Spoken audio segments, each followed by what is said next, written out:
Welcome back. I just did my row 11A. You see it's straightforward, it's just a few stitches.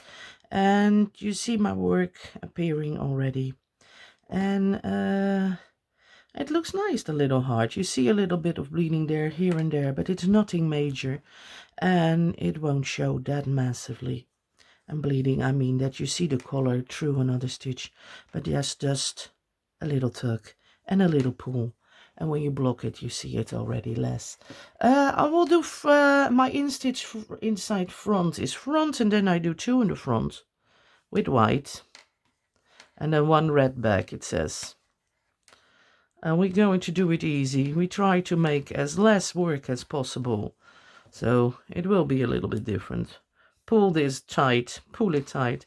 We only use the back loop here. See the back loop. 1, 2, 3. True. Pull it tight, pull this tight there. And then one for your, how do you call it? One for your,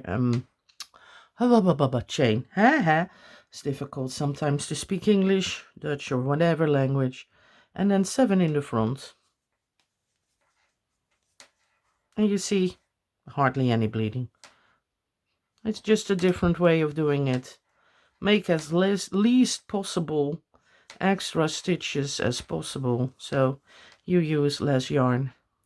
And you work a tad faster. Well, I don't know, but 1, 2, 3, 4, 5. I need 7, 6, and 7. And we chain one with the red. And then we take the white yarn. We pull this one tight. And we're going 1, 2, this one not, this one's this stitch. We take the back loop with the white. See? 1, 2, 3. Go through. Pull the red one tight. Pull it a little bit tight. You can see, and it's working. It's working perfectly. And then you do one back, 7 in the front. So I did my back 7 in the front. And sometimes it works without doing. Sometimes you have to make an extra one because your yarn is in the wrong way or it's the wrong spots, and then you have to do a little extra work, but not massively. This is the best method, and it's a nice method. I prefer the extra. I don't know why I like to make so many extra crochets. Maybe because it's a little bit nicer in the back, and maybe because I'm knowing my it's more secured. I don't know. This works too. It's perfectly fine. Took a long break from this tutorial because my mind wasn't up to it.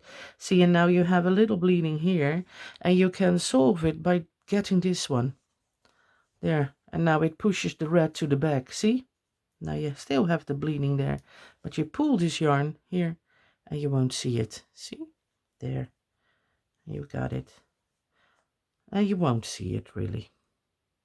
And then one in the back, that is this one. See the first stitch, one in the back, it says, and you pull that yarn really tight of the red one. 1, 2, 3, crochet one, and now you need one in the front. So because the yarn is in the back, we need to the 1, 2, 3 here. We need to make the one in the back. 3 stitch. You see, I don't even bother to hide that anymore. I just do it. Because, well, sometimes you want a quick fix, and sometimes you want something beautiful in the back. And if you're making a pot holder with this thin yarn, you want to have an extra layer anyway.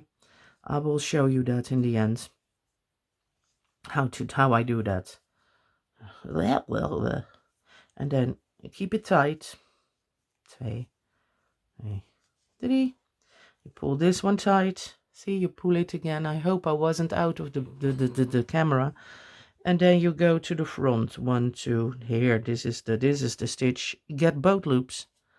Both loops. I got both loops now. And you do 7 in without a chain. 2, 3, 4, 5,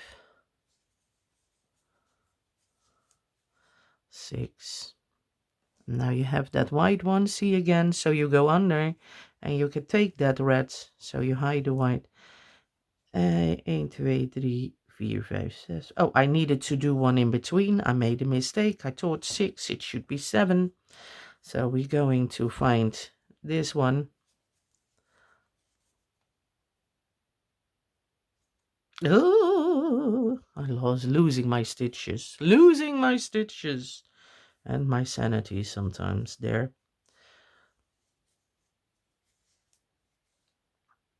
And you find this loop. Oh, come on. I want that loop there. And see that white chain one. Pull your yarn to the back. And now it needs one white in... no, it needs one red in the back still. So that's handy. One red in the back. And that is this stitch here. See? That is the first one. This stitch here. One in the back. Chain one. Going to get that yarn, pull it tight, and we need this stitch 2 in the front, so that means we need to make an extra stitch as a support that you can't avoid because your yarn is in the back. 1, 2, 3. You pull your red yarn, give it a tug, yarn over, and now you've got this one with the red one, and now you take those 2 stitches here, those 2 loops, and make your pattern again. And this is a quick way to change colors without making too much extra stitches. It doesn't look too bad in the back. What I don't like, I will show you what I don't like that much of this method. 2, 3, 4 is that look, these things, I don't like these. I prefer this. See this little crochet hook? I prefer this over the yarn that goes like that. But if you cover it up the back, because it's a pot holder, there's no problem. If you make a blanket, I would use the first method or the second, depending how loose the work is, what hook, what needle, what hook I use, and what yarn it is. But as you see, it looks pretty okay in the front. I like it. Let me think. Shall I do another row? No, I think you can manage. You saw how I changed the yarns here and here. You see how I make the size and everything. I think you should try the rest yourself. And I will put this pattern on in my Facebook group for free, of course, so you learn a little bit about the color changing. You have a nice little pattern. See, and that is lovely too. And I see this stitch is falling back a little bit. You just pull and tear it. You know, when you block, you can do so much with blocking. You spray a little bit of water over, steam iron, and it's done. If it's cotton, not if it's acrylic. Acrylic is different. Don't do that with a steam iron. Okay, thank you very much. This was the end of my tutorial. I've showed you a few different methods. Here, one extra double crochet, a part where I do a lot extra double crochets to make it a little bit more tight. And then the last method is at less much double crochet as possible, but you get a different back. You see the quality. This I wouldn't like. See, I like this better, that it's crocheted in. Okay, thank you very much, and I hope you enjoy the pattern.